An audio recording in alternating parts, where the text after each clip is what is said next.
The silence in the house was a physical thing, a heavy blanket smothering every familiar sound. I stood by the kitchen window, my fingers tracing the cold lip of the sink, watching the afternoon light bleed away behind the skeletal trees in our backyard. It was the kind of quiet that comes after a storm, but the storm had not been outside. It had been inside of me, and now I had to let it loose upon the only people I had ever loved. Every tick of the grandfather clock in the hall was a hammer blow against my skull. I had rehearsed this moment 1,000 times in my head, in the dark, in the shower, on long drives to nowhere. But no rehearsal could prepare me for the reality of it, for the certain knowledge that I was about to take a sledgehammer to our lives, to the beautiful, fragile picture we had built over 20 years. I heard Jamal's car door shut with a solid thud, then the scuff of his work boots on the front path. My heart began to beat a frantic, panicked rhythm against my ribs. This is it, Clara. You have to do this. You owe them the truth, even if the truth destroys you. Lena was already home, upstairs in her room, probably listening to music with her headphones on, lost in a world where her family was still whole. Jamal came in, his large frame filling the doorway. He dropped his keys into the ceramic bowl on the entry table with a familiar clatter. "Clara, you are home early." His voice was warm, tired from the long day. He came up behind me, his hands resting on my shoulders, and I had to fight the urge to lean back into his solid strength, to bury my face in his chest and pretend for one more minute that everything was all right. His touch felt like a brand of ownership I no longer deserved. "I am home," I said, my voice thin and reedy. I did not turn around. I could not look at him yet. He sensed it. Of course he did. After 2 decades, he could read the tension in my spine like a map. "What is wrong?" he asked, his voice dropping, the warmth leaching away to be replaced by caution. "We need to talk," I whispered to the window pane. "All of us. Can you ask Lena to come down?" He was silent for a moment, his hands still on my shoulders.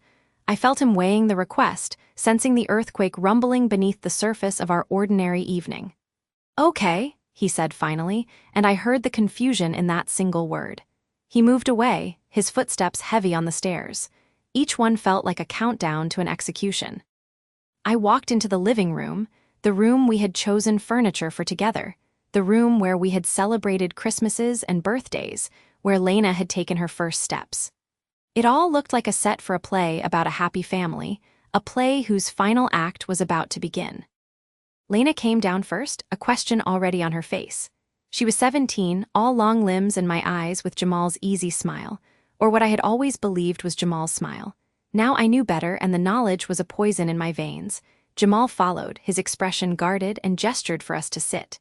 Lena curled into one corner of the large sofa, pulling a cushion onto her lap. Jamal did not sit. He stood by the fireplace, a sentinel waiting for bad news. The silence stretched again, thick and suffocating. They were both looking at me, waiting. I stood in the center of the room, feeling like a defendant in a courtroom I had built myself. "I do not even know how to start this," I began, my voice trembling. I clasped my hands together to stop them from shaking. "There is something I have to tell you, something I should have told you a very, very long time ago." "Clara, you're scaring me," Jamal said, his voice low. "Just say it." I took a deep, shuddering breath. It felt like breathing glass.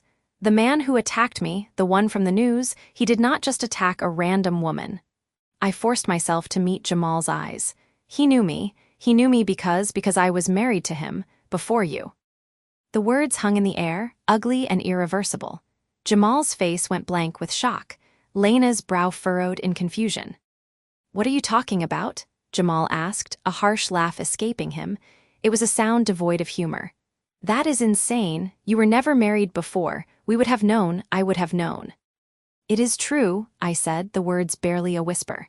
"It was a long time ago, for a very short, terrible time. I was young. I was stupid. I ran away from it, from him. I changed my name. I buried it. I thought I could leave it behind forever." Jamal took a step forward, his big hands clenching into fists at his sides. The confusion on his face was rapidly curdling into something darker, something dangerous. "You lied to me. For 20 years, you built a life with me on a lie." "It was not like that," I pleaded, tears starting to well in my eyes. "I was trying to protect myself. And then I met you, and I was so happy, and I was terrified that if I told you, you would see me differently. You would not want me." "You are damn right I would not have wanted you," he roared, the sound echoing in the quiet room. Lena flinched, pulling the cushion tighter. "You lied about your entire past. Who the hell are you, Clara? Do I even know you?" This was the easy part. The wound was deep, but it was clean. The next part was the infection, the rot I had to reveal. I turned my gaze to Lena, my beautiful daughter, who was watching this unfold with wide, frightened eyes. "There is more," I said, my voice breaking. "Lena, this is the part that involves you." She looked from me to Jamal, her face pale. "Involves me? How?" I had to say it. I had to push the words out. "The man, my first husband, his name is Silas Vane." The name meant nothing to Jamal. His rage was a wall between him and any other information, but I saw the moment it registered for Lena. Her face, so like mine, went slack with horror. Her mouth opened, but no sound came out. She had been doing a genealogy project for school. She had asked about her heritage. She had seen that name, Silas Vane, in the articles about the serial assaults. She had mentioned it to me, a horrified fascination with the monster in the news, and I had feigned ignorance, my blood running cold. "No," Lena whispered, shaking her head slowly back and forth. "No, that is the man they arrested, the predator." "Yes," I said, the word a sob. Jamal was looking between us, his anger momentarily stalled by our daughter's reaction. "What is going on? What does that have to do with Lena?" Lena's eyes were locked on mine, and I saw the pieces clicking together in her mind, the terrible, inevitable conclusion dawning. The color drained completely from her face. You said he knew you," she stammered. "He knew you because you were married. But he knew me, too. He looked right at me when they were taking him to the police car. He smiled at me." I could not hold her gaze.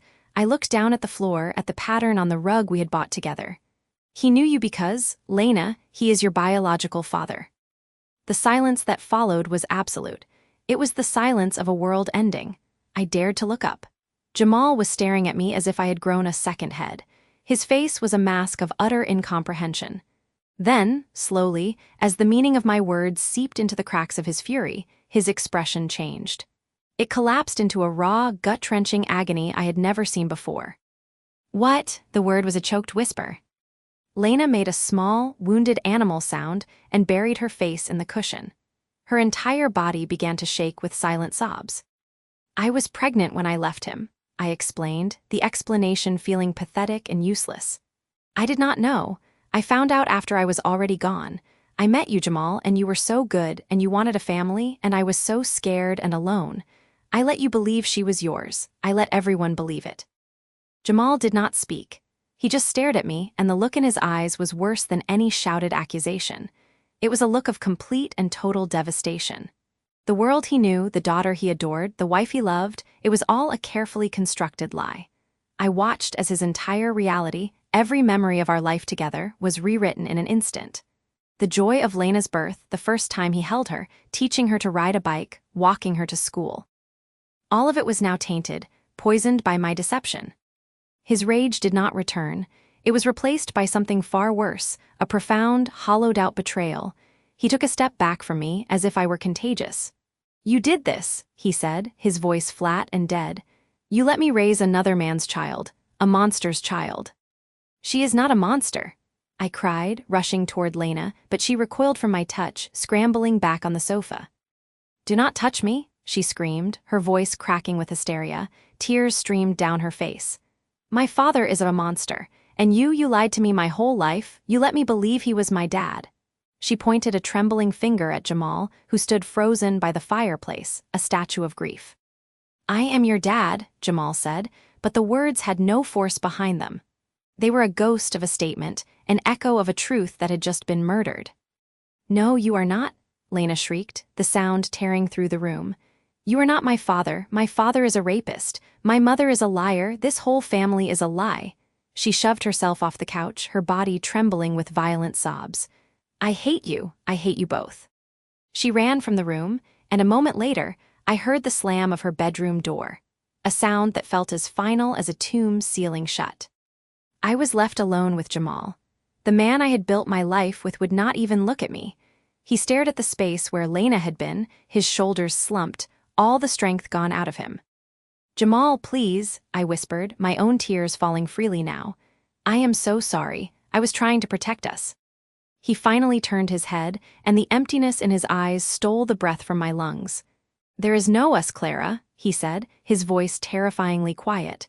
There never was. It was all just you, protecting yourself. He walked to the door, not looking back. He did not take a coat or his keys or his phone. He just opened the door and stepped out into the gathering twilight. The door clicked shut behind him, and I was left standing alone in the ruins of the life I had made, the silence in the house now complete and absolute, broken only by the sound of my own shattered heart. And upstairs, the faint, desperate sound of my daughter weeping for a life that had never existed. The house felt like a tomb, and I was the ghost trapped inside, waiting for a dawn I knew would never come. The silence in the study was a physical presence, thick and heavy as burial cloth. I stood before my father's mahogany desk, a piece of furniture I had once seen as a throne. Now it was a wall between us. The scent of his cigar, usually a comforting aroma of authority, tonight smelled of ash and finality. Lena was gone, escorted to a guest room by a stone-faced member of the household staff. The house itself seemed to be holding its breath. My father, Marcus, did not look at me. He stared out the vast window into the inky blackness of the estate grounds, his back a rigid line of disappointment. I could see the faint reflection of his face in the glass, a mask of granite, but his eyes, those sharp, all-seeing eyes, were shattered. I would have given you everything, Jamal, he said, his voice low and roughened, stripped of all its customary power. It was the voice of a man already defeated. This company, this legacy, it was forged for you, for my blood. I wanted to speak, to explain, to beg for a sliver of understanding. But what words could possibly cover the abyss that had opened between us? I had not just fallen in love with the wrong person, I had fallen in love with his daughter, my sister. The truth was a poison that had already contaminated our entire world. It was not a deliberate betrayal, Father, I managed, the words sounding hollow even to my own ears. We did not know, we could not have known. He turned then, and the full force of his anguish struck me. It was not just anger. It was a profound, soul-crushing grief. Ignorance is no excuse. It is a stain, Jamal, a permanent, filthy stain on our name. Do you think our rivals will care that you did not know? They will feast on this. They will say Marcus Holloway's empire is built on incest and corruption, that his son is a monster. He spat the last word, and I flinched as if struck. Monster. The word echoed in the silent room, finding a home deep within me. Is that what I was? My love for Lena, the purest thing I had ever felt, had been twisted into something grotesque, something unnatural. I could still feel the ghost of her touch on my skin, a sensation that now brought not warmth, but a wave of nausea and shame. What would you have me do? I whispered, my own voice breaking. I love her. Marcus slammed his fist on the desk, making the crystal decanter jump. Do not say that. You will never say that again in this house. That connection is severed. It is dead, and so is your place here. He walked to the desk and picked up a single sheet of paper. I recognized it, the standard corporate document, but the words typed upon it were anything but standard. Dismissal, termination of all roles and responsibilities, revocation of SHARES. You are no longer an employee of Holloway Enterprises. Your access is revoked. Your shares will be dissolved and redistributed. Your name will be scrubbed from every project, every record, as if you were never there. Each sentence was a hammer blow, driving me deeper into the floor. He was not just firing me, he was erasing me, destroying every proof of my existence within the world he had built. And Lena, I asked, a desperate, pathetic hope flickering within me. Lena will remain under my protection, he said, his tone leaving no room for argument. She will be provided for, she will want for nothing. But you are exiled, Jamal. From this company, from this family, from this life. Exile, the word hung in the air. It was more than just being cast out. It was being unmade. The life I had known, the future I had dreamed of with Lena, the respect I had earned through years of work, all of it was gone, turned to dust in a single evening. You are my son, he said, and for a brief second I saw a crack in his armor, a glimpse of the father who had taught me to ride a bike, who had beamed with pride at my graduation. But it vanished as quickly as it appeared, replaced by the cold fury of the patriarch. And that is the only reason you are not facing far worse. Leave this house. Do not contact Lena. Do not contact me. If you attempt to fight this, if you try to see her, I will use every resource at my disposal to destroy what is left of you. Do you understand? I understood. This was not a negotiation. It was a sentencing. I was a ghost in my own life. I left the study without another word. The grand hallway, with its portraits of stern-faced ancestors, felt like a gallery of judges. I climbed the stairs to the wing that housed my private apartment, the movement automatic, my body numb. I packed a single bag with a few essential items, my hands trembling. I took nothing that bore the Holloway crest, nothing that reminded me of who I had been. As I descended the stairs for the last time, I saw a figure on the landing above. Lena. She stood silhouetted in the dim light, her arms wrapped tightly around herself. Her face was pale and streaked with tears. Our eyes met across the vast space, and the connection was a physical pain, a wire pulled taut between us, about to snap. I saw the same devastation in her eyes, the same love that had become a curse. I took a step toward her, an instinct I could not control. But then a staff member materialized from the shadows, placing a gentle but firm hand on her arm, guiding her back into the darkness of the corridor. She did not fight it. She just looked at me, her eyes conveying a silent, agonizing goodbye before she disappeared from view. That was the moment I truly lost her. Not in my father's study, but right there, on the stairs, watching her be led away forever. I walked out the front door into the cold night air. The heavy oak door closed behind me with a final, resonant thud that sealed my fate. I did not look back. I got into my car and drove away from the only home I had ever known, the gates swinging shut like the jaws of a trap. I drove for hours aimlessly, until the sun began to rise, painting the sky in hues of orange and purple, a cruel mockery of a new beginning. I found myself outside a small, grim-looking motel on the outskirts of the city. I rented a room with the cash I had in my wallet.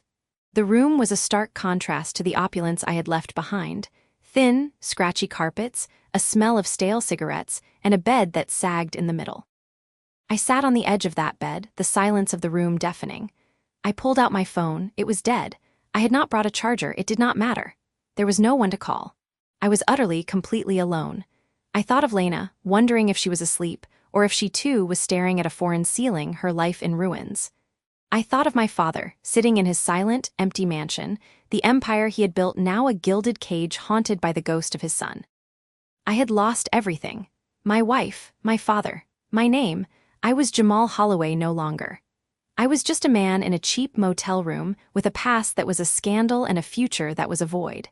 And the most terrifying thought, the one that crept in as the morning light filtered through the dusty blinds, was the question I could not answer. Who am I now? The silence in my new apartment is different now.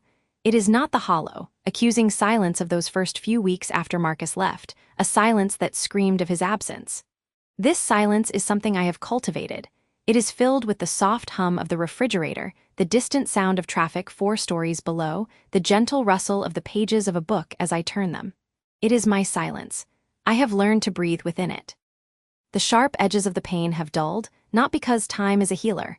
I hate that phrase, but because time is a grinder, wearing down the jagged rocks of shock and betrayal into the fine, manageable sand of a permanent new reality. Peace is too strong a word. It is a fragile truce, a ceasefire negotiated between my heart and my mind. It has been 7 months. 7 months since the world I knew ended in the span of a single conversation. My days are no longer a blur of tears and disbelief. They have a structure, a purpose that I have built with my own 2 hands, brick by painful brick. The central pillar of this new structure is Leo. My son, who has become a rock for his own children, and in doing so, has become one for me. I see him 3 times a week, every week. Tuesdays and Thursdays, I pick up Maya and Sam from school. Fridays, we all have dinner together. Today is a Friday. The scent of roasting chicken and herbs fills the apartment, a deliberate, ordinary kind of magic. I am setting the table for 4 when I hear the key turn in the lock. My heart, which once would have leaped with a foolish, forgotten hope, now simply settles into a warmer rhythm. It is Leo and the children. "Grandma," Sam's voice, still high and clear, echoes down the short hallway. He barrels into the kitchen, wrapping his small arms around my legs. Maya, 11 going on 25, follows at a more dignified pace, but her smile is genuine. "Something smells amazing, Mom," Leo says, entering behind them. He looks tired, the way he always does these days, a weariness that seems etched into the lines around his eyes. But when he smiles at me, it reaches them. He is carrying a grocery bag. I brought dessert, ice cream, the chocolate kind with the chunks. The best kind, I say, and for a moment it is easy. For a moment, we are just a grandmother and her son and grandchildren having a Friday night dinner. The ghost at the table is present, of course. Marcus's absence is a space we have all learned to navigate, like a familiar piece of furniture we no longer bump into. We do not speak of him, not directly. It is an unspoken agreement. We are building something new here, and that something cannot have his foundation. It would be rot. During dinner, Leo talks about a project at work. Maya tells me about a book she is reading. Sam interjects with a long, complicated story about a game he played at recess. I listen to it all, I nod, I smile. I am present in a way I never was before. Before, my happiness was a given, a background condition I took for granted. Now, it is a conscious act. I choose to find joy in the clatter of forks on plates, in the sound of my grandson's laughter, in the simple fact of this table, this food, this love that is honest and uncomplicated. After the dishes are cleared and the children are settled in the living room with a movie, Leo and I stand at the kitchen sink. The easy chatter subsides, leaving a more weighted quiet. "How are you really, Mom?" he asks, his voice low. He is not just asking about my day. I look out the window at the city lights beginning to twinkle in the dusk. I am managing, Leo. Some days are long, but then I see you, I see them. I gesture towards the living room. It is enough. It has to be enough. He nods, understanding. I saw Dad yesterday. The words land in the quiet kitchen like a stone in a still pond. I do not turn from the window. I focus on the steady red light of a radio tower blinking in the distance. Oh. I had to drop off some paperwork for the final things. He means the divorce papers, which are now just a formality. He was at the house. He looks old. I say nothing. The image forms against my will. Marcus, alone in that big, empty house we shared for 35 years. The house that was supposed to be our forever home. I imagine the dust gathering on the furniture, the silence there, which must be a deafening roar. I feel a flicker of something, not pity, never pity, but a cold, distant recognition of the consequences. He is living inside the destruction he caused. He is its sole inhabitant. He asked about you, Leo continues, hesitant. He always does. And what do you tell him?